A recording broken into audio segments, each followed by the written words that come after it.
Bismillah ar-Rahman ar-Rahim. Let's start. Good evening to everyone. It's a great pleasure for me to be part of this special event. I would like to extend my thanks and appreciation to the Jordan Strategy Forum and to the Jordan Strategy Forum team for the diligent organization of this event and to the JSF partners, the World Bank, and to the distinguished speakers that we have today, and of course, to everyone tuning in.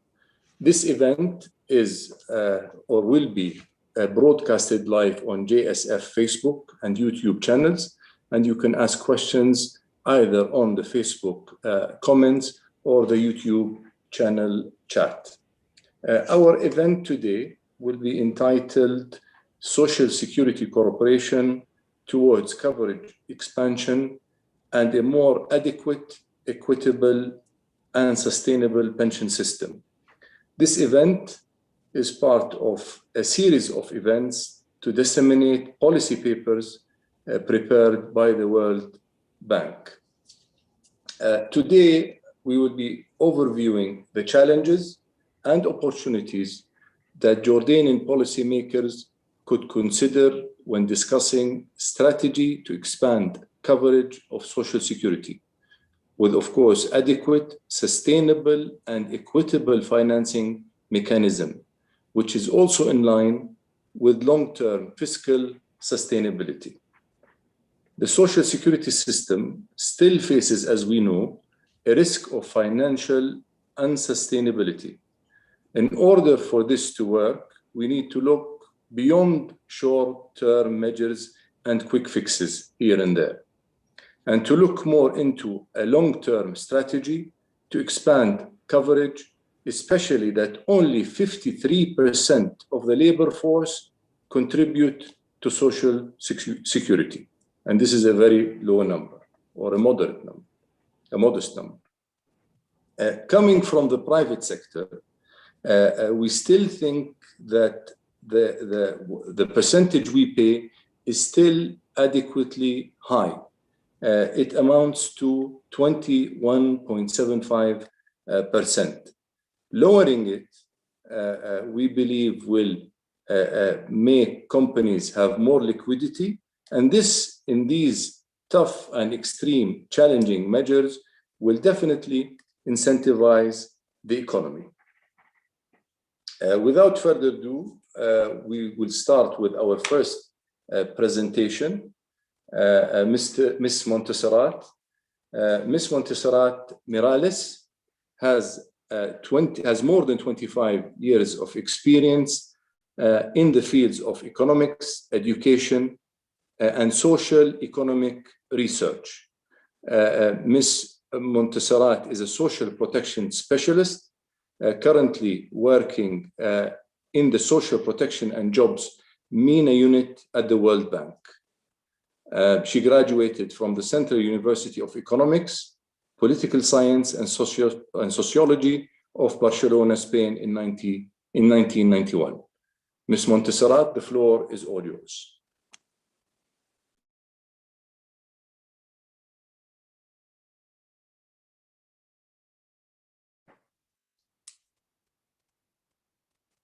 Ms. Montserrat, the floor is all yours. Thank you very much. Can you hear me well? Apologies, I wanted to put the video, but it seems there is some problem. So I would be presenting during the next 15 minutes the preliminary results of a study that we have been doing on the particular program of pensions. So as we know, SSC has been highly successful in implementing many short-term programs that have reached out to many people, and they have increased participation in SSC. So the next 15 minutes will be focused on the long-term program, which is the pensions program. So I will talk a little bit about the main findings, the general policy recommendations, some preliminary projections, analysis, and some conclusions. So the main findings can be summarized as following. So the total pension spending, it's very high comparing, when we compare over the world. So basically, when we look at all the countries in the world, we see that there is a high correlation between population over 60 and pension spending. And then we observe that Jordan is above this correlation line, meaning that it's spending more on pensions than we would be expecting given its young population. The reason is because many people are receiving pensions and they are young. They are younger than the age of 60.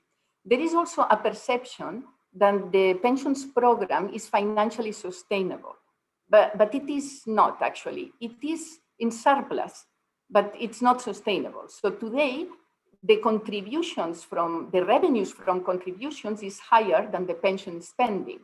But in the near future, just in around 10 years, the revenues from contributions would not be enough to cover the pension spending.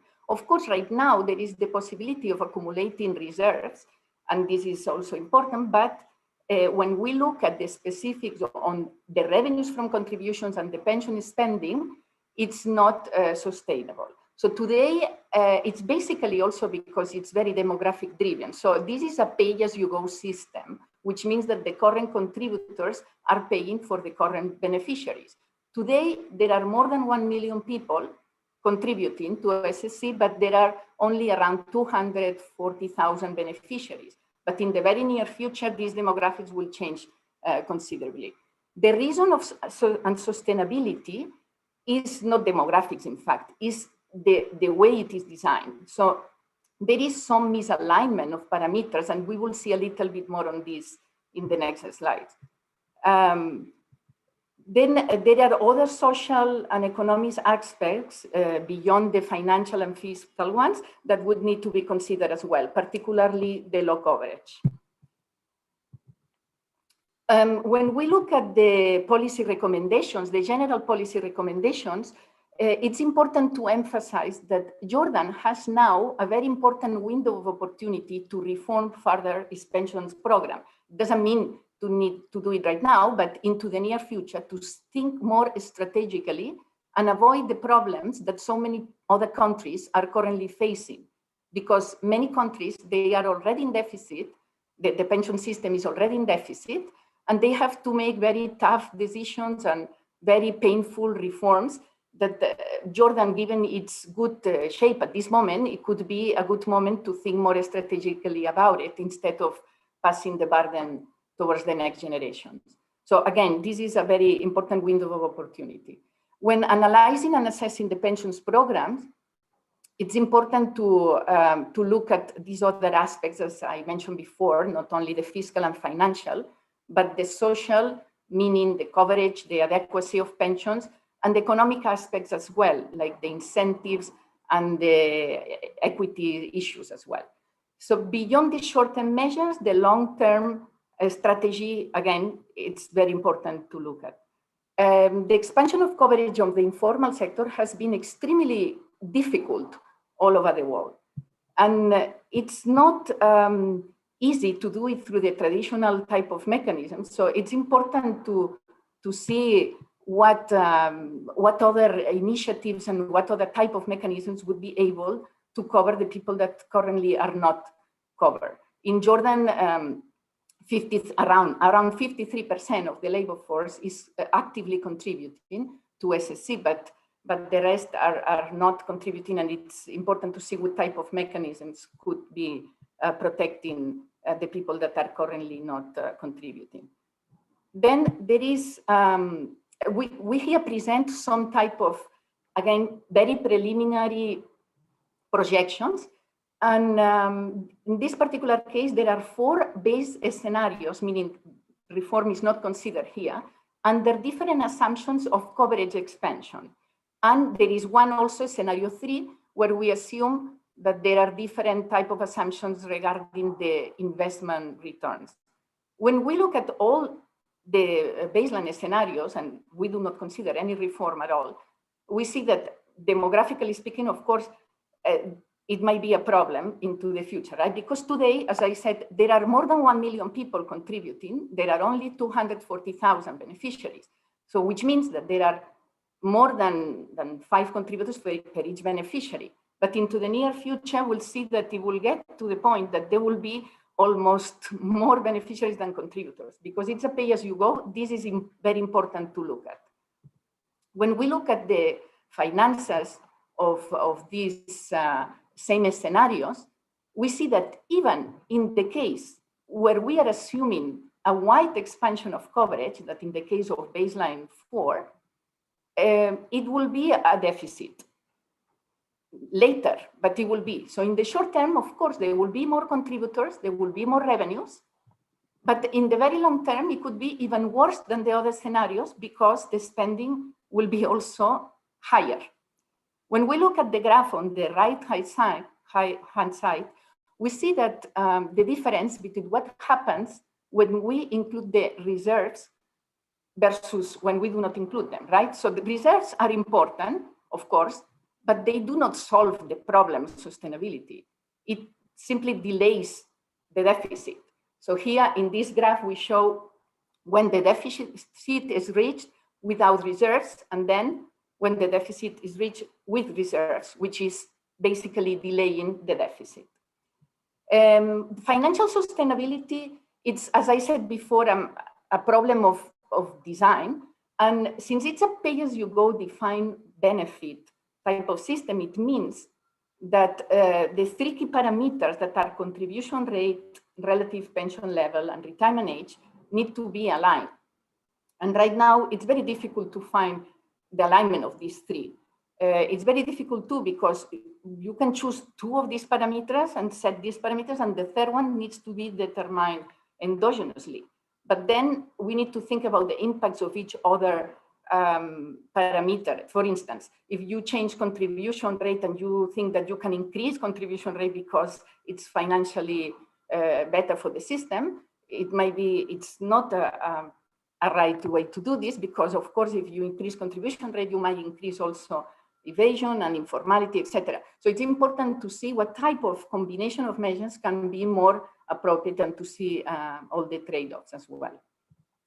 So when we look at the results, these preliminary results on reforms, we see that the only way to really make the system sustainable into the future is to consider a combination of measures. In fact, there are infinite ways of combining measures and pace of reforms. So there is no one way that can be done. There are many choices. There are many ways that can be done. But what is clear is that only a combination of measures can really make the system sustainable into the future. And then there are certain measures that are more important than others, that they could be considered in no matter what type of reform package you might be thinking into the future. So there are certain measures, for instance, that when we look at the OECD countries, they keep reforming. They keep, for instance, increasing retirement age, because their motto is people live longer. So live longer, work longer. These are their motto, right? Live longer, work longer. The retirement age is one thing. Early retirement is another important measure, because in many countries have been even eliminated. And in some others, they are fairly penalizing early retirement, because at the end of the day, the objective of pensions is to protect in old age, not to protect when you are still young, unless you are dependent or disabled, right? So this is important to look at the objective of this scheme, because otherwise the system is paying many young people until they die, and then their dependents, etc. So many countries have been actuarially neutral, adjusting these pensions, or simply eliminating the opportunity for people to retire earlier. In Jordan, there has been an amendment to the law 2014 in 2019, establishing that everybody who starts contributing October 1st, 2019, will not be able to retire as early as it was possible before, right? Before, with 25 years, some people could retire even at 45. But now, the people that start working on October 1st, 2019, will not be able to retire until they reach the age of 55, men, and 52 women, but then this measure will not have any impact in the system until 20 years from now. So it would be important also to think about what type of initiatives or incentives for people to keep working and not to receive a pension so early.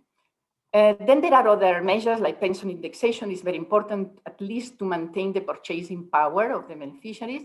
And there is one particular also measure that would be important to consider in any option of reform package, which is the base wage for the pension calculation. Right now, the pensions are calculated based on last wages only, not on the entire career. So in other words, the linkage between contributions and benefits is not very strong because people contribute during every year that has contributed during based on many types of wages, but then the pension is calculated based on the last wages only. And this also creates some bad incentives for people and employers and employees to increase wages at the very last moment before the person retires. And this creates a lot of imbalance in the system, right? Then the main findings regarding the coverage are the following. So the pension coverage in Jordan is relatively low. So it's low basically, but it's high when we look at the income per capita. So there is, again, a high correlation of income per capita and coverage rate. And we see that Jordan is above the correlation line, meaning that the coverage is already high enough. So it would be very difficult to expand coverage because it's already relatively high comparing with the income per capita. So it's more reason to think about these alternative mechanisms to expand coverage. When we look at the detail, the characteristics of the informal sector workers in Jordan, we see that the main characteristics are quite different from many other countries of similar income levels, because in Jordan, most of the informal sector is not self-employed. For instance, in fact, only 27% are self-employed.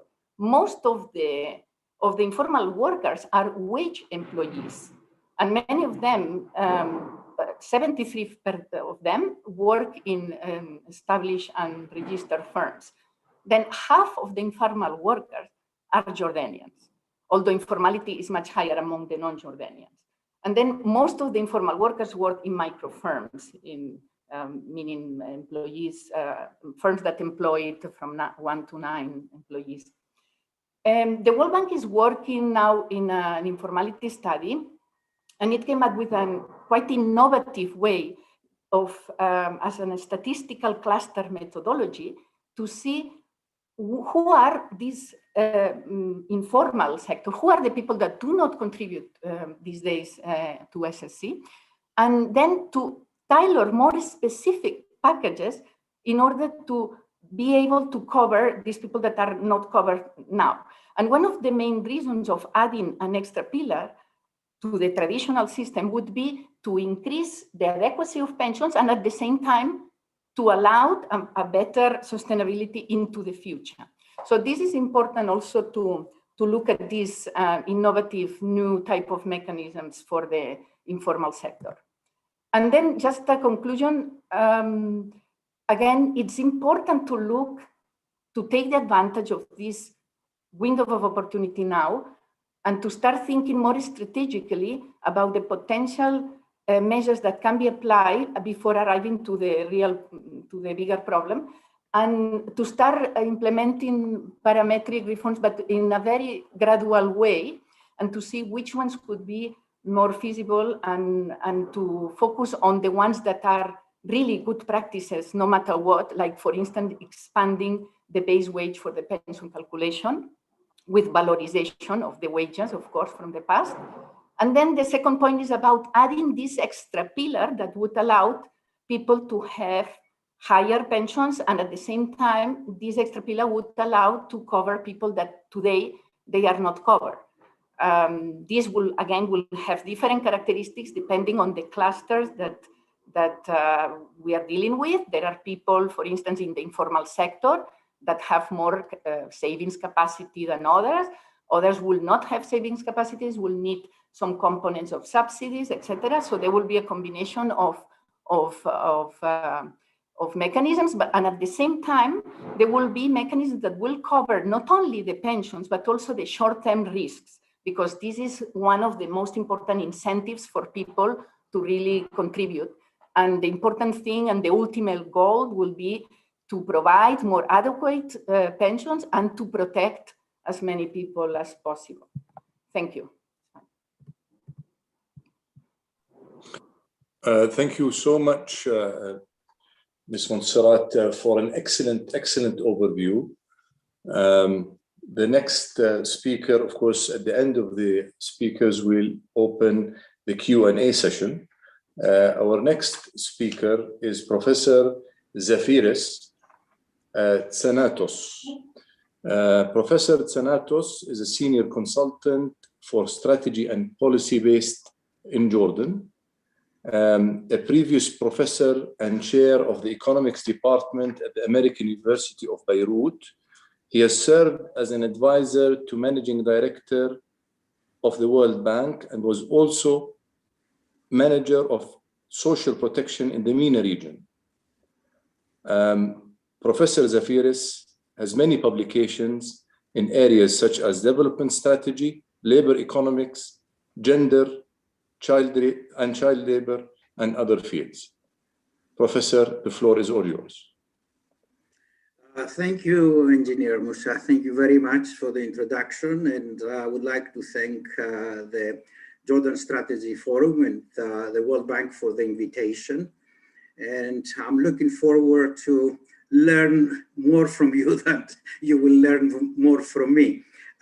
Is my voice clear? Is it okay? You can hear me? It's clear, yes. Very good. Time is very limited, and I will talk about two broad issues. One is the report with 3 points, and the other is looking forward, another 3 points. On the report, number one, it's a technical report, and it is very solid. It uses the latest data, it has clear assumptions, and it comes up with clear results. I will summarize the results as scary, and what I take out of the recommendations is Jordan has to do everything, has to do it better, and has to do it quickly. Now, the second point is on only one issue in the report, when it gives some comfort that the contribution rates are not that high. On the accounting side, they are not high. I agree. Oh, sorry, on the accounting side, they are very high, given the demographics that Montserrat mentioned. You spend on pensions as much as the European Union as a percentage of GDP, and the European Union has been past the demographic transition 20, 30, 40 years ago. While you have the window of opportunity, as Montserrat said, but this window of opportunity should not be used as a cash cow to fund the current retirees, but to build up reserves, and the reserves are depleting. So on the accounting side, things are high. Here I will, on the economic side, I wouldn't worry if contribution rates are high, if they are forced on people by a paternalistic government that thinks that the citizens will not save enough for their old age. And we know, all of us, that we prefer to consume today rather than tomorrow. So if a good government thinks that the people have to save for the future, let's that good government force the people to save more than they would have saved themselves. And this brings me to a political economy issue. I understood that the system, the Social Security, started in 1978. And by the mid-1990s, when the first retirees started coming in, the early retirees, no matter what, the system started having reforms. I counted from the report that there was a reform in 95, 2001, 2003, 2010 and 14, 2016, 2019, and 2020 before the pandemic. Now, not all these reforms were important, okay, and some of were marginal, but somehow the beast was not killed. And we are doing reforms sequentially that are more affected, I would say, by political considerations, short-term political considerations, rather than focusing in 2070 or 2060 or 2050. So these were the 3 points on the report I have. Now, looking forward, I have to say that, yes, the system will mature and will be okay if we do the reforms in 2040, 2050, 2060. But we forget something, that there can be shocks. I mean, we have the financial shocks that we have seen. We have seen fiscal shocks. We have seen financial shocks, sovereign debt shocks. And I would like to mention 3 of them. One good shock with good results, and another with sad results. First, one country that perhaps you know is Korea. Korea was the first one to have a financial crisis, and they did 2 things. One is they had very decisively response. They did all the parametric changes that Montserrat is proposing, and they finished with that. They put the system in 1998 on a sustainable path for the next 50 years. Now, and this is important, what do you do with the social impact if you do all these adjustments? Here I see that in Jordan somehow, whoever is in the system remains in the system. What Korea did was that it said, if you are above the age of 50, you stay in the system. You don't have enough time, 20, 30 years, to adjust your savings and your life. If you are in mid-career, you can opt out. And if you are below, say, the age of 35, you go into the new system. If you are 20, 25, 30, you have another 30 years of work, and you can adjust your savings and life after that. So this is perhaps a lesson for Jordan, if it does any reforms, how to leave system in or out of the new proposals. This is Korea. Now let's go to my own country, where the pension impact was as abrupt as it was brutal. Well, the first thing they did, of course, is the parametric reforms. They increased the contribution rates, they reduced the accrual rates, and they extended the pensionable age for men and women, and they made them equal. But listen to that now, what happened to the pensions? First, all pensioners, current pensioners, were subjected to a haircut. It's a dreadful term, which means that for everybody currently receiving a pension, the pension was cut drastically. Second, the pensions of the early retirees were suspended. So if you happen to have early retirement, you were 55, they said, okay, your pension stops here and we'll start paying it to you when you become 65. And now listen to this, survivor pensions. There were widows, there were daughters who were 45, 50, 55, receiving a survivor pension. What they told them was, we'll pay you the pension for 2 years and then go and work. Can you imagine what this means for somebody who is 55, a woman, has never worked, and you tell her, your pension is finished now, go and work and we'll pay you when you are not 60, as before, not 65, 67 on the new pensionable age. So this is another case that when a shock comes to the pension, things can get very bad. Now, let's take Lebanon, that has no comparison with Jordan, except one aspect of the Lebanese pension system. The Lebanese pound was devalued by 90%, and all the reserves disappeared. So if you had a pension of $1,000, which was adequate for a family, now suddenly you are down to $100, plus the inflation that we are facing. Now, why do I say all these things? Because Greece and Lebanon have common economic threats. I would not say political, and I don't want to draw any political comparisons. In economic terms, they both had a persistent deficit. That deficit was feeding into high and increasing debt. Then the debt and the deficit was sustained by the domestic financial and banking sector. Fourth, they were importing more than they were exporting. And finally, they had a fixed exchange rate. Greece was in the euro, and this was determined by Germany. Lebanon was pegged to the dollar, and this was determined by the America. So what we've ended up was a budgetary disequilibrium, a fiscal disequilibrium, and trade disequilibrium, imports, exports, a monetary inability to manage the internal situation, and then you had a fixed exchange rate. Now, I would leave this to you if any of these apply to Jordan. Now, looking forward, if the system is to mature on what we say and come to its senses in 2050, 60, 70, think whether there can be any crisis in between. Even Germany, after the Maastricht Agreement, when everybody had agreed on how much deficit and debt each European country should have, Germany was the first to break it. And they are the fiscally kind of conservatives in Europe. And we cannot anticipate these massive shocks. So let me conclude. There is a challenge and a good thing.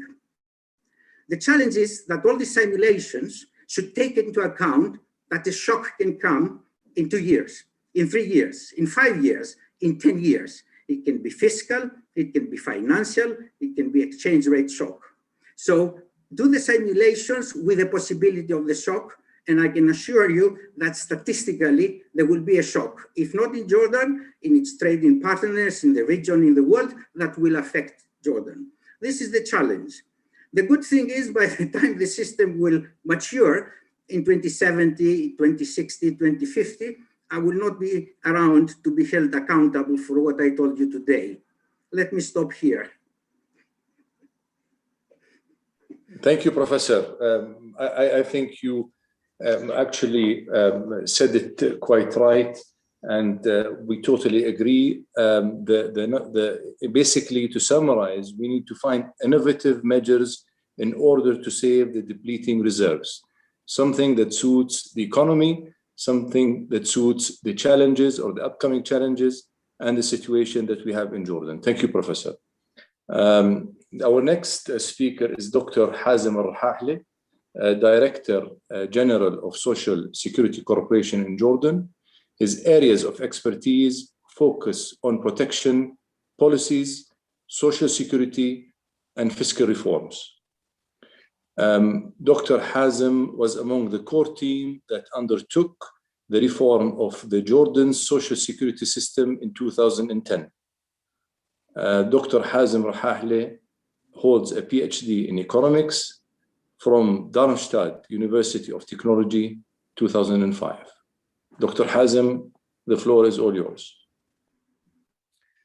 Thank you, Abu Aouni, and I would like to thank the JSF for organizing this important and timely event and topic, of course.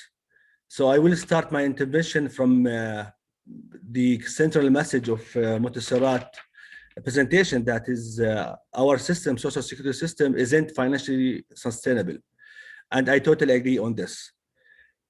Jordan social security system, as in many countries around the world, is not a fully funded scheme by design. It is rather a partially funded system. And we all know that partially funded systems are, by design, they are subject to parametric reforms. So with pension reform, with pensions, either you adopt a structural reform for one time, or you are obliged to adopt frequent parametric reforms. So because of the demographic advantage of the system, Social Security was able to accumulate reserves in its buffer fund. So basically, it is a partially funded system, and it's always subject to parametric reforms. So if I may, take you through the main drivers of the future deficit, the unsustainability of the system, it is quite apparent that our system is quite generous. It is generous because what people get in pension way exceeds what they pay in contributions, even if you take into consideration the time value of money and return on investment. So basically, if there is a generous benefits, this implies there is also implicit debt that future generation would need to pay in the future. The other problem that we are facing, we used to face actually before 2010 reforms, the adverse incentives embedded in the system. So the system is clearly motivating early retirement. So if any contributor retire on early retirement basis, from a financial perspective, he will get more returns than if somebody retires at later age. And this is quite,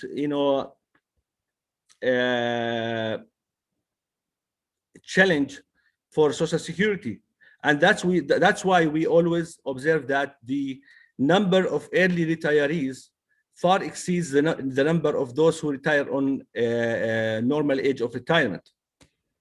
That the other problem that is embedded in our system is that the system encourages gaming, in the sense that as Mutasrat mentioned, that the base wage for pension calculation is totally based on the last years before retirement. So some contributors, they tend to raise their covered wage just before retirement in order to maximize their benefits. And at the end of the day, the Social Security is bearing the burden of early retirement and generous benefits. I would like to share with you just a quick slide which shows how the system first is quite generous. If you can, look at the area of this, this chart explains, in simple way, how the contributions, when paid, would result into pension benefits. So basically, if a regular, typical contributors contribute for the C1 area amount of contributions, he would get into return the pension in the B1 area. So we can imagine how the system is generous. The area of benefits way exceeds the area of contributions. And if the behavior of the contributors is tending to, to increase the covered wage just before retirement, as the area C2 shows here, that additional contributions could result in a very huge additional benefits, extra benefits in the area of B2. And that's why, we should expect that the system would run into deficit in the near future. I would like also to refer to Professor Zafiris, intervention, that he said that Social Security system was subject to several amendments or reforms. Actually, there are only 3 times that the amendments of Social Security meant to do reforms in the system. The 2001 reforms was not a reform per se. The benefits has increased by 25%. But the major reform was made in 2010, and unfortunately, some of the reforms were reversed back in the law of 2014. And because, in addition to that, in 2010, the law has introduced 2 important insurances, the maternity insurance and the unemployment insurance. On the contribution thing, I totally agree. It is, to some extent, it is high, but it's not about only pension. The current contribution rate covers old age, disability, and death insurance. It covers work injuries, maternity, and unemployment. So we cannot compare our contribution rate today to other countries without taking into consideration the benefits that falls under this rate. On the coverage thing, I also refer to Mutasarati presentation. She mentioned that the coverage rate is to some extent low. We agree on this. However, we think that our estimates show that we are currently covering 65% of the labor force. However, the message is still there. So those who are left outside the SSC umbrella are working in SMEs and are self-employed. And we all know this segment of the labor force is the most fragile, the most in need. And one of the challenges that impede the inclusion of this particular segment is the capacity of payments. Small firms cannot afford to pay 22%, and we all know that. So the self-employed, they cannot also afford to pay that much of contributions. To contain this measure, to overcome this challenge, SSC has recently introduced a new bylaw, which addressed to tackle the problem of payment capacity. So this is totally oriented for self-employed. We introduced a new system, a new scheme based on tranches.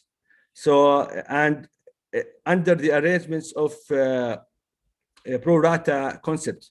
So basically, the self-employed can be covered on mandatory basis with maternity, with the disability, with unemployment, and work injuries.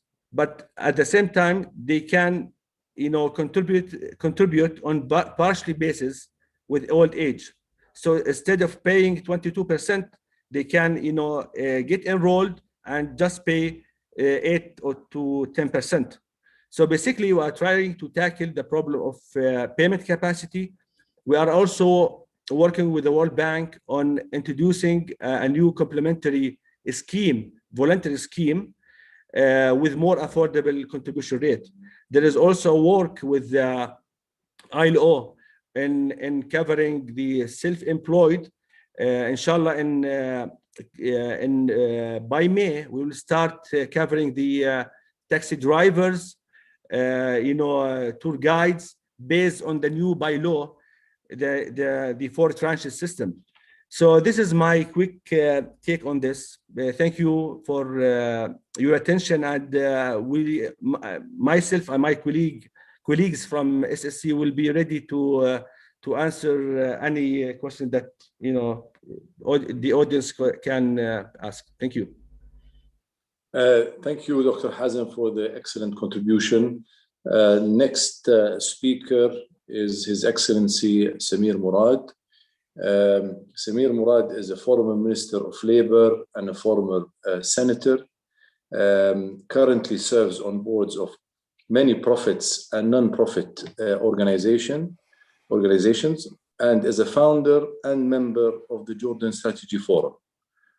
Mr. Samir Murad, His Excellency, the floor is all yours. Thank you very much, Musa Bek, and good afternoon, ladies and gentlemen on the call. Firstly, please allow me to extend my sincere thanks to the Jordan Strategy Forum and the World Bank, of course, for shining the spotlight on something that I believe is essentially critical at this time.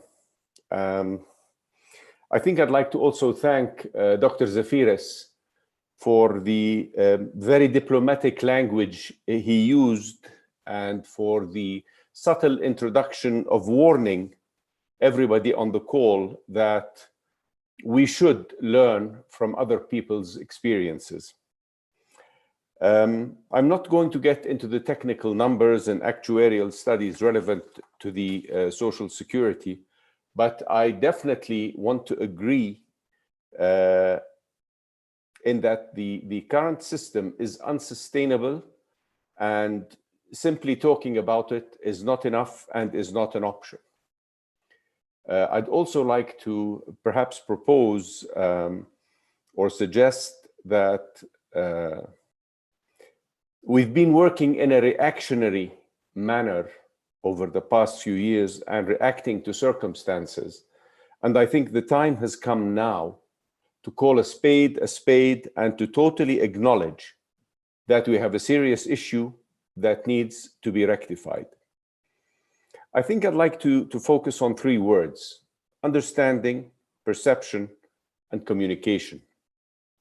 In the world of understanding, I think we need to totally understand where we currently are as a social security corporation. We need to understand what our assets and liabilities are.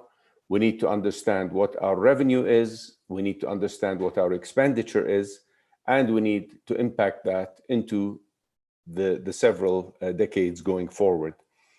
The fact that we're only paying for a quarter of those contributors, and we're still running towards a very serious crossover point in 10 to 12 years, I believe, this is something that is significantly worrying. And therefore, I think people need to understand this.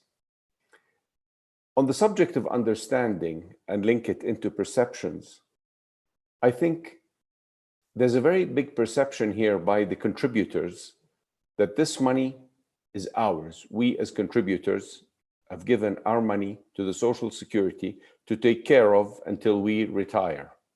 They don't fully understand that they are currently paying for those who are retiring now under the pay-as-you-go scheme. I think they need to understand the concept of social protection going forward. And they need to understand that contribution is a legal requirement today, but it's not a legal requirement because it's a form of a tax. It's a legal requirement exactly as was highlighted by Dr. Montserrat earlier, that they have to contribute towards their pension. They need to understand that when they stop working, they will start to receive a pension. I'm oversimplifying it. Everybody on the call takes everything that we're saying for granted. But I would suggest and propose to the kind audience that a very significant part of our contributors simply don't truly understand the concept of social protection and pension. And they believe, let me get through today and I'll worry about tomorrow. I think the time has come for us to start communicating the seriousness of this problem.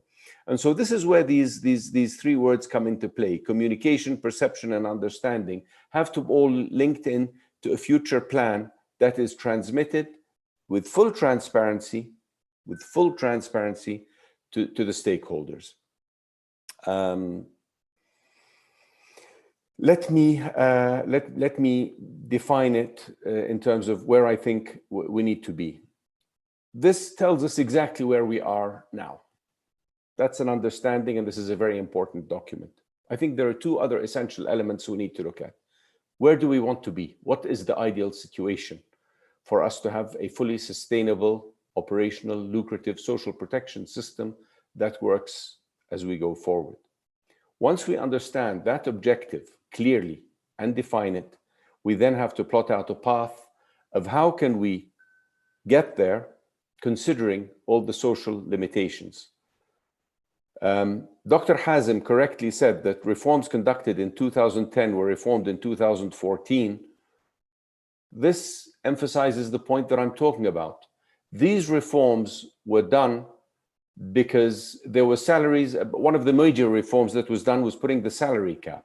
This salary cap took away benefits from significant stakeholders who were, exactly as was being said, inflating their salaries towards the end and then taking the benefits.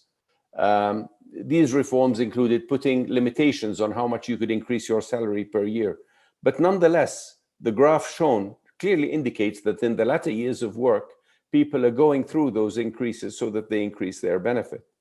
And so accordingly, when the Arab Spring came and there were uprisings, in a reactive mode, we reversed these reforms. So this is not the way we do it. The fact that we have to, any reforms that we go through have to go through Parliament, make reforms much, much more difficult to achieve. And so therefore, I think because of what has been done in the recent past, in terms of the extreme generosity of the Social Security during this COVID process, in standing up to the platform and not only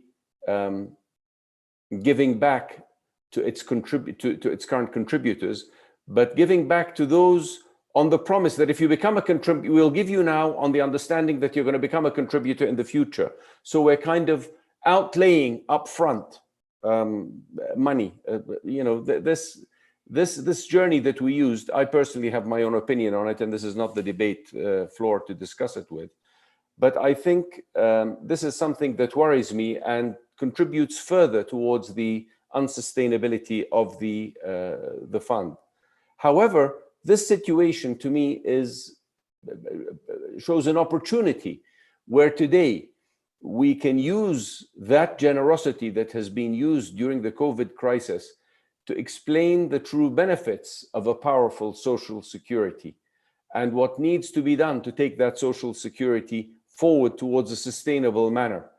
And that could be done by having a truly open social dialogue with our key stakeholders. I'm talking about the business owners, I'm talking about the workers, I'm talking about the contributors, and of course the regulators. And so therefore, I think now is the time to highlight most definitely these issues that are coming up onto the table. I don't think we can hide behind them anymore. I think we need to wave the flag and wave it very, very seriously, and we need to devise a plan. All the reforms that took place in 2010 were purely designed to push back the crossover to 2044, 2043. I think with all the actions and all the reversals that have taken place, we're now looking at a potential crossover of 2034. The actuarial studies will show the exact number of the date, but I'm comfortable to accept a 10 to 12 year timeline that will happen in the blink of an eye. You know, these things happen very, very quickly. I think we need to be very, very careful before we embark on offering medical coverage. I'm hearing that this is being talked about. I would suggest and propose that offering current medical coverage to contributors, even though it is allowed within the law, I think you know, you have to look at experiences of other countries in terms of Medicare and in terms of offering free medical coverage. This has to be very, very carefully looked at and impacted into the actuarial reports and studies so that we don't further increase and accelerate the unsustainability of our current fund. So we need to work closely with Parliament, we need to work closely with the business owners, we need to work closely with the contributors in terms of them fully understanding what the situation is, fully conveying and educating people on what social protection truly is and the benefit of social protection. Once we have that, then we can start adding on the other benefits for those who can afford to do so. But I would definitely propose that you know, and reinforce that this report is significant, is serious, is major, and needs to be not just discussed on a platform such as this, but needs to be truly exploited, discussed, dissected by the relevant stakeholders, by the regulators, by the legal and parliamentary system, to look at developing a solution and having a once and for all true total reform of the social security. I think hiding and simply pretending that everything is rosy in the garden and everything is normal and everything is okay might have been okay 10 years ago when we had 20, 30 years down the line to worry about it. Today, I think we've reached the end of the road and the decision needs to be taken and needs to be taken now. So I think I'm going to stop with that, and I'm sure there's going to be questions, and I'll try and elaborate during the Q&A session. Musa, thank you very much, my friend. Well said, Your Excellency. To just summarize and to remind everyone what was said, we need to solve the gaming phenomena Dr. Hazem mentioned. the early retirement, also mentioned by Miss Montserrat. Also the depleting reserves, mentioned by Professor Zafiris and also Ms. Montserrat. Finding innovative solutions, especially for labor force working in the informal sector. Also, serious issues needs to be rectified, and we need to evaluate, of course, expenditure and revenue, mentioned by His Excellency Samir Murad. Also, educating people on the importance of social benefits. And of course, the report is very important and needs to be exploited by the concerned parties. We move to the Q&A questions. The first hand raised is by Dr. Faris Brizat. Please go ahead, Doctor.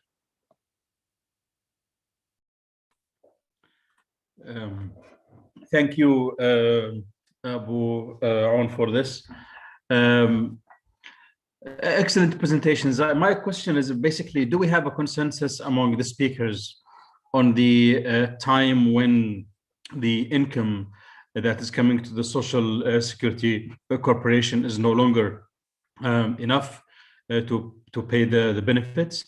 And I heard 10 to 12 years. Is that a consensus time frame by all the speakers? And the second point is to Dr. Hahla in particular.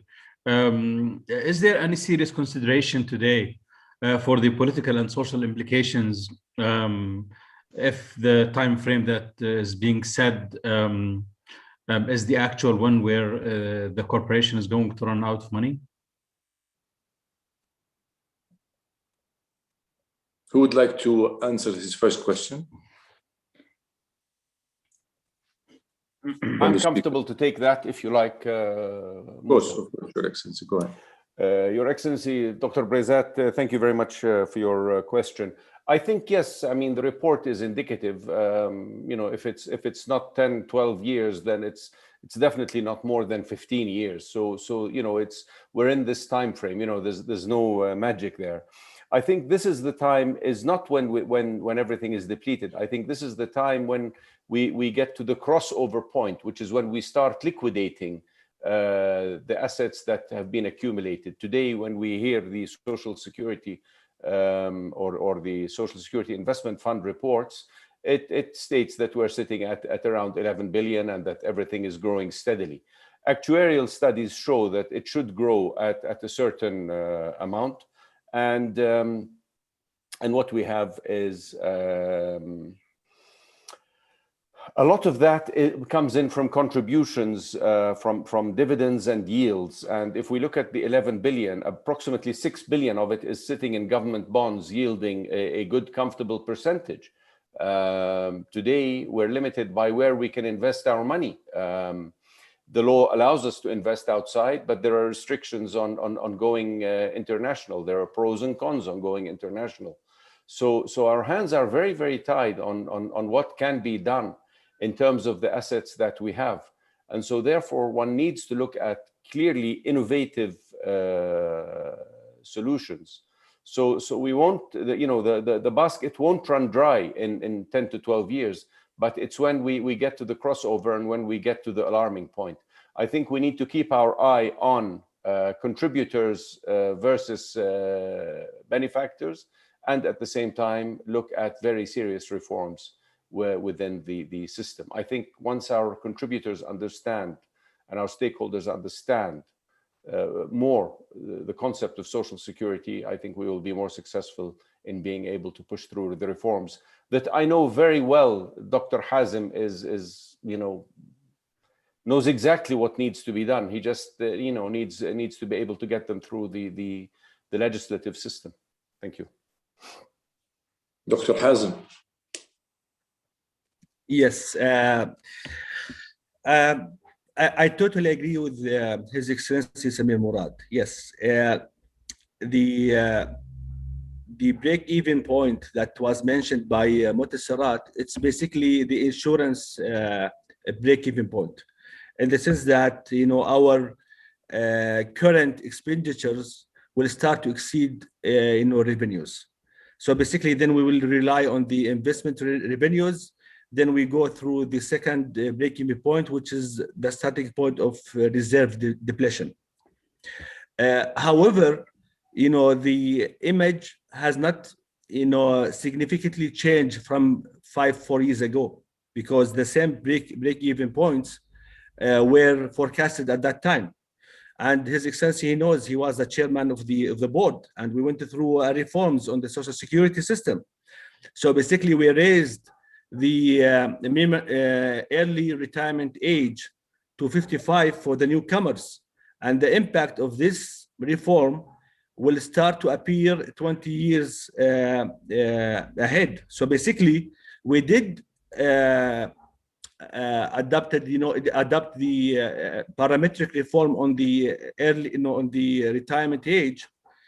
But of course, as I mentioned earlier, that partially funded systems are always subject to parametric reforms. What really matters, it's not the system parameters per se, but is the economic fundamentals behind Social Security. Economic growth in productivity, the return on investment, it has a very significant implications on the sustainability of the system. So I don't think we are running through a risk, rather than there is a need to adopt some parametric reforms in the near future. And there is, just to be clear with everybody here, there is no intention to consider a major amendments in the law. But basically, we need to look at the loopholes that still exist in the current law. As Montasat mentioned, that the wage base for pension calculation, there is a poor linkage between the benefits and the wages. So in order to capture this problem, we have to look at the reference wage for pension calculation. And this is not a major reform, but it is rather increasing the transparency of the system to make the benefits more linked to covered wages. Thank you, Dr. Hazem. Next in line is Zaidoun Bek. Hello. Thank you all. Very interesting presentation.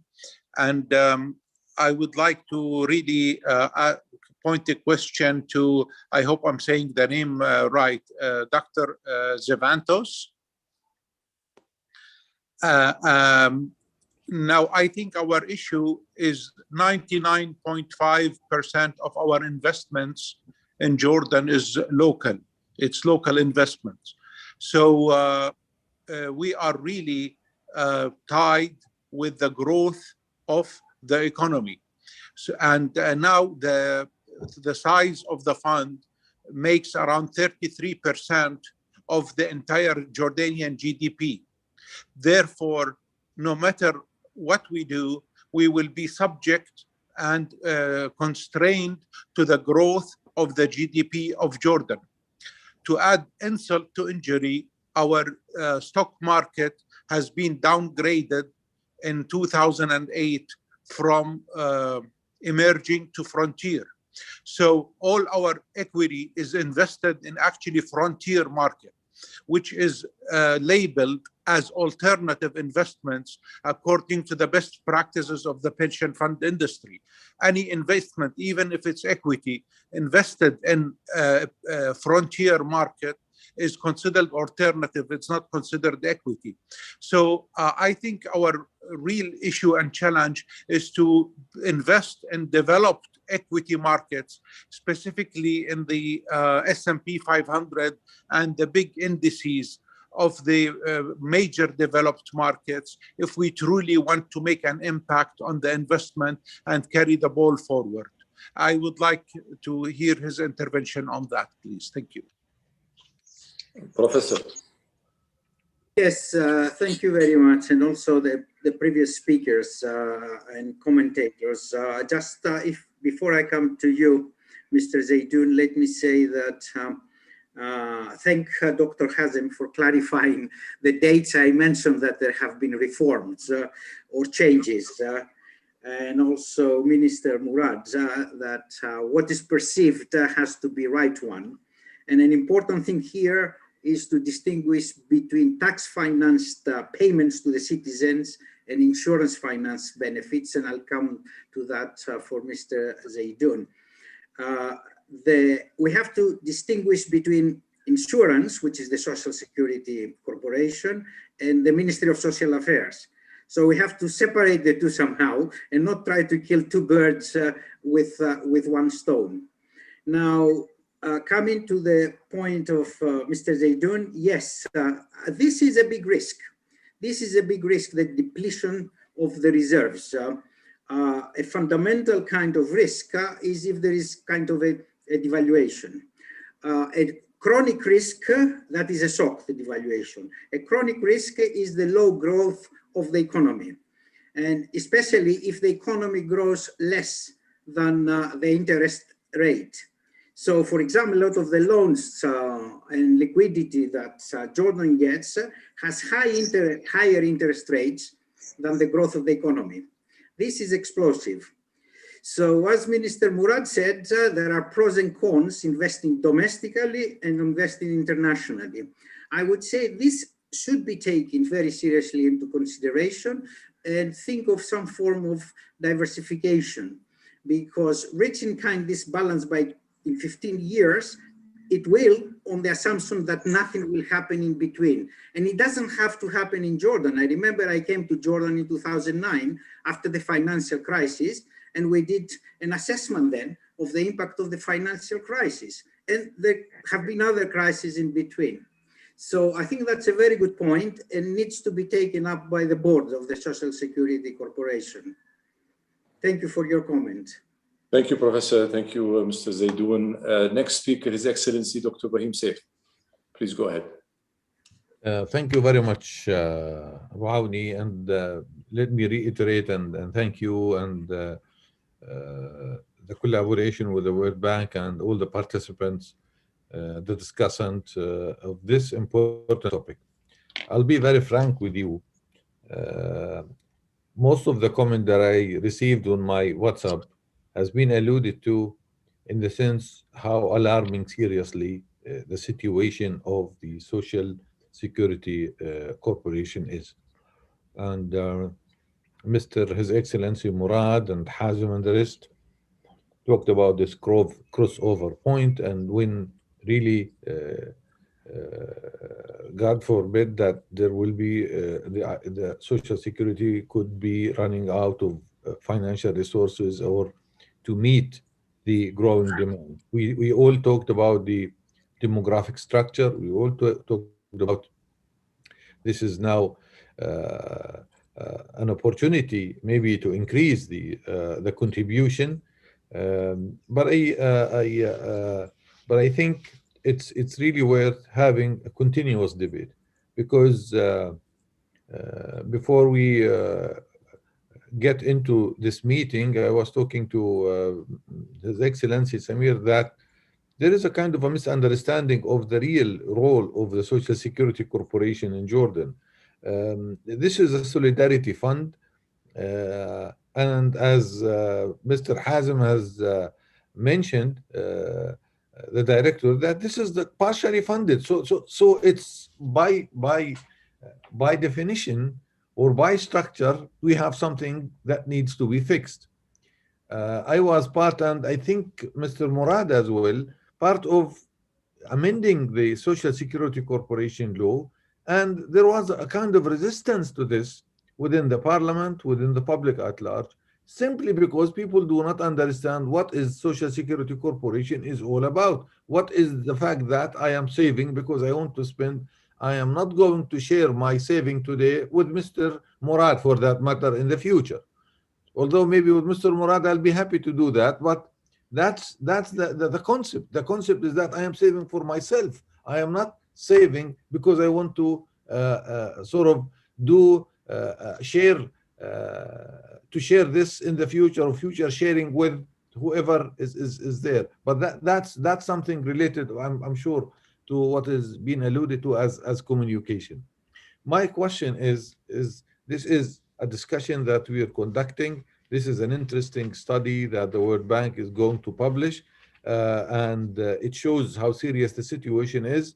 I would suggest, and I would imagine, that we really need to engage in a more than one session or one debate regarding this issue, simply because either we can fix this now, or it will be too late, and then we might run into some serious issues with the public at large who trusted this institution for a long period of time. And one of the things that has been as well mentioned is that you are limiting your investment into this market, and this is Aidoun and Dr. Ghassan Omid has asked, and so the portfolio is not growing. So partially funded, and you're limiting where to invest and how to invest, and the demographic factor is changing. So this is something, and the last thing that I received like more than 5 or 6 messages on my WhatsApp during the presentation saying that, is it that bad? How alarming it is, and tell us what needs to be done immediately and what is the plan for the future. I think we need to focus the discussion forward looking. Thank you again, Abu Awni, and thanks for all the participants. Thank you. Thank you, Dr. Ibrahim. Very important points that you've raised. Who would like to go first?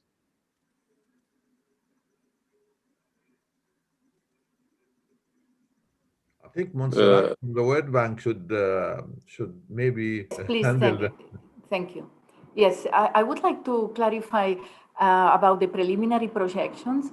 It's to the question if it's bad, is that bad? I mean, it's not definitely not as bad as in many other countries that we are seeing, right? So that's precisely what we like to say. It's now the window of opportunity to think a little bit more strategically. When we talk about the deficit in around 10 years or so, we are referring only at the deficit, meaning the revenues from contributions will not cover the pension spending. So from a pure pay-as-you-go system, not from a partially funded system. When we look at the reserves, of course, they are still accumulating, and of course, it will be very important to invest it better, to have better investment returns, etc. This will be very important because it will give a wider window, right? Basically, it will delay further the deficit of the entire system until the year 2020 or even 40. It depends on many of the aspects, but still we wanted to emphasize that when we look at the pure pay-as-you-go, it will be important to see that it's not sustainable. It will be important again to think about measures into the future, how gradually to implement that and avoid to get to the problems that so many other countries are facing now. Thank you. Thank you, Mr. Montserrat. His Excellency Samir Murad. Thank you. Briefly, I will just bring to highlight that on the chat, Sadia is telling everybody to be concise in their questions and answers. And I just want to have a quick comment, perhaps because of the seriousness of the situation, as His Excellency Dr. Ibrahim said. Maybe one of the outcomes of this particular meeting could be today that we make a recommendation to have a round table, virtually, of course, by invitation to the important stakeholders that should perhaps include His Excellency the Minister of Labor, perhaps some of the members of the legislative system from both the Parliament and Senate, so that they get a grasp of what's going on, perhaps 1 or 2 members of the labor unions and the chambers of commerce and industry.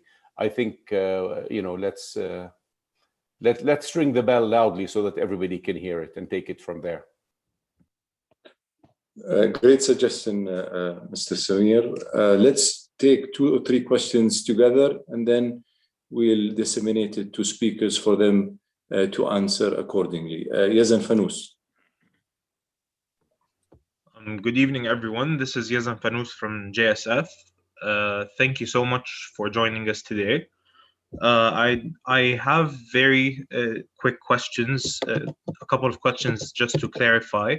The first is, are there any plans pertaining to the gig economy and participants of the gig economy, especially that Jordan has received a grant from the World Bank, and some of which is allocated to promote the gig economy? That being said, I think there should be some sort of plans to extend coverage to those gig workers. And my second question is actually a comment more than a question to Ms. Montserrat. You have mentioned in your slides, particularly slide number 10, that pension coverage in Jordan is low in absolute terms, but relatively high when comparing with countries with similar income per capita. I think looking at the graph, this is just by inspection, I haven't seen the numbers yet. I think it would be best to take the numbers of income per capita that are higher than $10,000, because it looks like the model is skewed towards the lower income per capita. And if we only include the countries that are higher than 10,000, it looks like Jordan is somewhat around the average, rather than actually being very high, similar to other countries per capita. So it's, I'd like to hear your opinion on this. Perhaps changing the sample would give us a completely different suggestion, thereby a different reform recommendation. Thank you. Ghassan Omid, if you would like to speak out the question.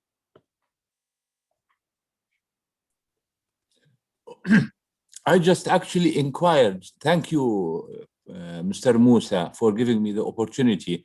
I just wondered, to be honest, because any insurances program is a function of how much members contribute and how much the operational costs of running the insuring establishment and the returns that they earn. I wonder why the Social Security Corporations' fund is prevented, as it were, from investing abroad. It's as simple as that. Thank you. Any other contributions or questions? So we can take them at once. All right, thank you, Mr. Yazan. Thank you, Mr. Ghassan.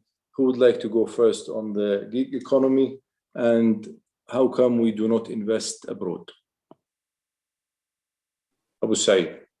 Okay, I'd like to respond on the investment abroad. It's actually part of the reforms that were done allowed the Social Security to invest up to 9% of its assets overseas. That basically means that technically, if we have 11 billion, we technically have around 1 billion that we can invest overseas. However, the problem and the caveat in the law states that we must have central bank approval every time we wish to do that.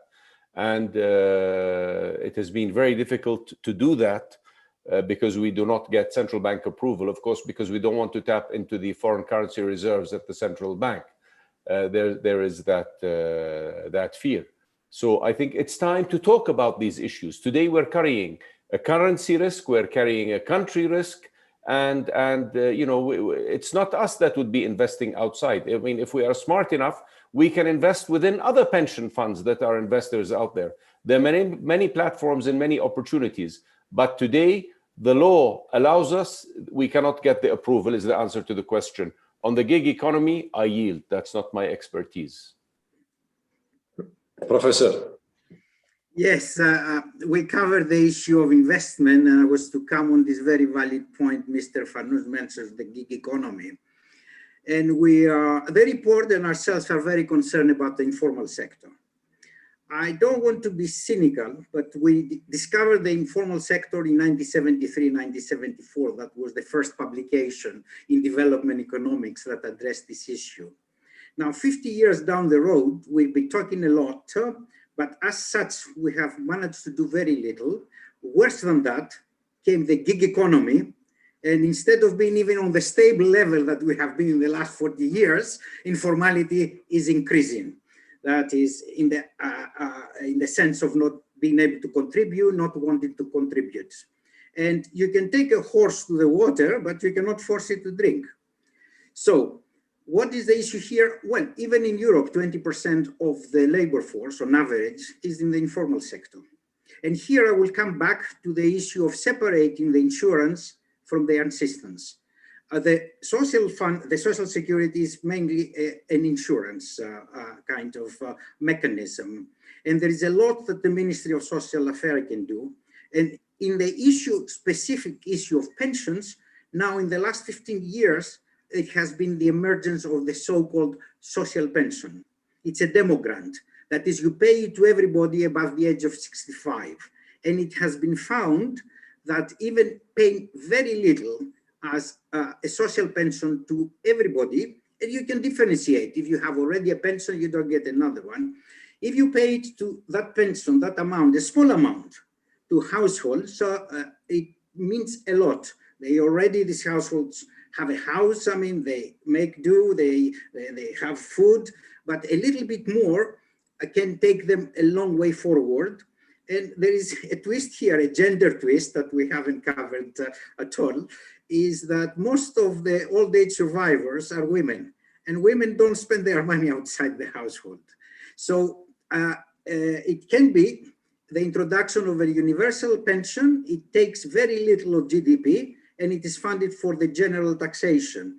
So you take the solidarity, if you want, the social assistance function out of the social security, but the balance and the way you do it has to be studied by the Social Security Corporation. And as the ministers have said, it has to be discussed with the Parliament and with the Senate and everybody around. Thank you. Thank you, Professor. We have Dr. Hazem, quickly. Thank you, Abu Auni. I want to quickly reflect on the issue of gig economy and how to be able to cover those temporary workers. And by the way, that SSC has recently passed new instructions to cover temporary workers. This will work together with the new bylaw on covering the self-employed. I think when it comes about the inclusion of new firms of the informal economy, it is also about the enforcement mechanisms. So we were able at SSC, because now the licensing process, even with this movement permits during the curfew, we were able to cover additional 20,000 firms just in less than 1 year. This in usual time takes from 4 to 5 years to cover. So we are trying to increase the scope of coverage through different vehicles, starting from the financial vehicle. I know I mentioned the new tranche system, to enforcement. We expect that by the end of this year, around 100,000 newcomers will come to the system, and of course this would have a direct positive impact on the future viability of the system, because it is rolling over the future deficit. On the investment thing, I think Professor Zafiris was linking the risk of domestic investment to the instruments, because most of SSC buffer fund assets are invested in money market instruments. There might be in the future a risk of, let's say, devaluation, inflation, whatever. But I don't think the right solution now, the only solution, is to invest abroad. And by the way, I am not a supporter of investing abroad.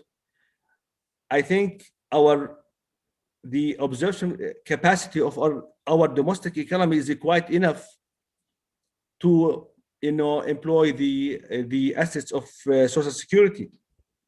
So I don't think it is the only solution now to avoid the risk associated with with domestic investment. You know, we should look at direct investment. Maybe we have expanded the investment in real estate and so on. So just to be clear, I am not in charge of investment because it is totally independent body, investment board, but I'm sitting at the board of the investment fund. My personal opinion, and also as a Director General of Social Security, I'm not a big supporter of investing abroad because there is a potential room for additional direct investment in our economy. And it is not, by the way, it is not a risk-free investment abroad. We all know. I want to be also clear that we are not in a critical position. We are trying to be proactive to make the system financially more viable. We have the assets which would last at least until the second half of the century. So there is no major concerns, but we want to always behave proactively in order to enhance the financial viability of the system. The most recent figures at SSC, despite the repercussions of the pandemic, we are in a good shape because the growth of expenditures of the system has been less than estimated, because now we are implementing a new measures, policies to also capture the early retirees who usually go to early retirement and get back to the labor market without reporting to SSC. And this is a major challenge to our system. But now with the new measures that we have took, we have observed that last year, the number of new pensioners has decreased from the year before. So I think with some administrative measures that now we are considering, with extending the scope of coverage, and with some parametric reforms, the system would look much better than of today. So there is no major concerns, but what we want to do right now is to think in a productive way to extend the financial viability of the system. So this is my quick take on this, Abu Auni. Hello? Hello? We have a quick question from Ziad. Go ahead. Yes. Good evening, everybody.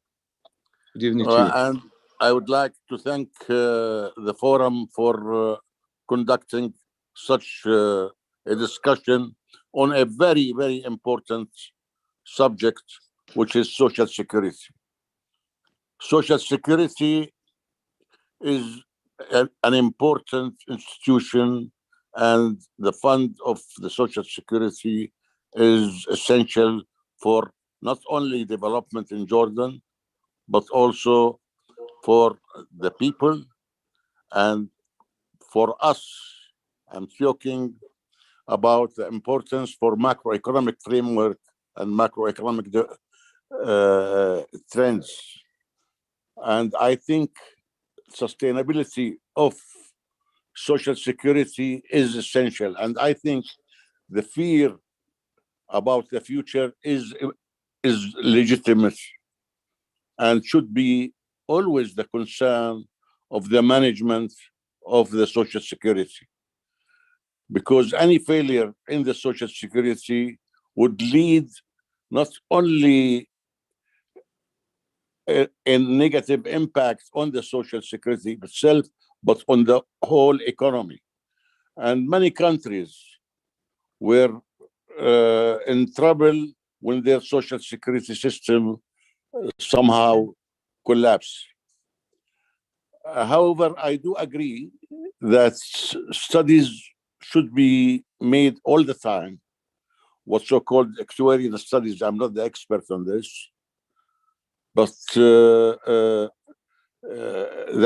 will make sure that the revenues of the Social Security will be enough to meet the requirements of the payment for the people at the end of their work. I think the question of how to invest, there is a major question about good governance in investing those money. That's very important. And I know, I'm sure the World Bank experts would tell us that regulators sometimes are controlling the investment and monitoring the investment of the Social Security. It should be diversified, it should be secured, and it's not simply that what I have here in the discussion about the only solution is to go and invest abroad. And the only problem that the central bank is preventing this. Diversification of investments and on basically risk basis, making sure that those investments are well managed, well returned, the guaranteed return, and could enjoy liquidity as well. Most funds for Social Security are investing in capital markets. Now, should they invest abroad, and how much? And what are the risks? Risk of foreign exchange, which currencies, which sectors? Go and invest in venture capital funds, as I have heard some suggestion. Those are a very important question. Already I know that the Social Security has some funds outside, and the idea of consulting with the central bank is basically to provide technical assistance and make them aware of the risks that involve in investing abroad.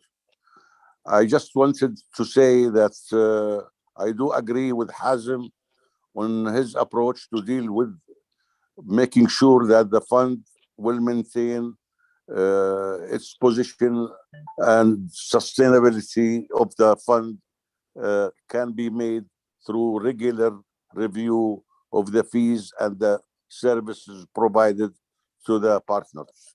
Thank you very much. معالي المحافظ بنك المركزي معالي الدكتور زياد فريز، انت متخفي باسمك ولكن صوتك انعرض. انا حطيت زياد بس ما انت كملتهاش على كل حال. لا ما انت صوتك مميز. لا بس انا حكيت البنك المركزي على كل حال. ما عليك، شكرا، ملاحظات قيمة. Very important comments. Who would like to answer or have their comments from the side of the speakers? Probably Professor would like to say some few words from your experience. Yes, thank you very much, and I'm very glad that Dr. His Excellency Ziad Faris has joined. And I fully agree with what he said, and I just want to clarify, I haven't advocated you should take all the funds and put them abroad, or even some of them. What I'm saying is, in the next 5, 10, 15, 20 years, there's bound to be a shock. It doesn't have to come from Jordan. It can be an external shock that will come like the 2008.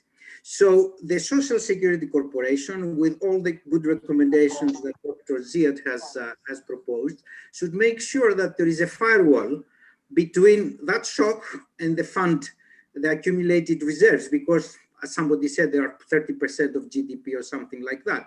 There will be losses. Let's accept it. Even if you're diversified, 30% here, 30% there, 30% somewhere else, one of the 30 will be affected. The issue here is not to go the Greek way or the Lebanese way. So this is what I said without being a fundamentalist in investing here or in real estate or abroad. Just this clarification. And I think this issue now has been very well covered with the latest interventions. Perfect. Who would like to add?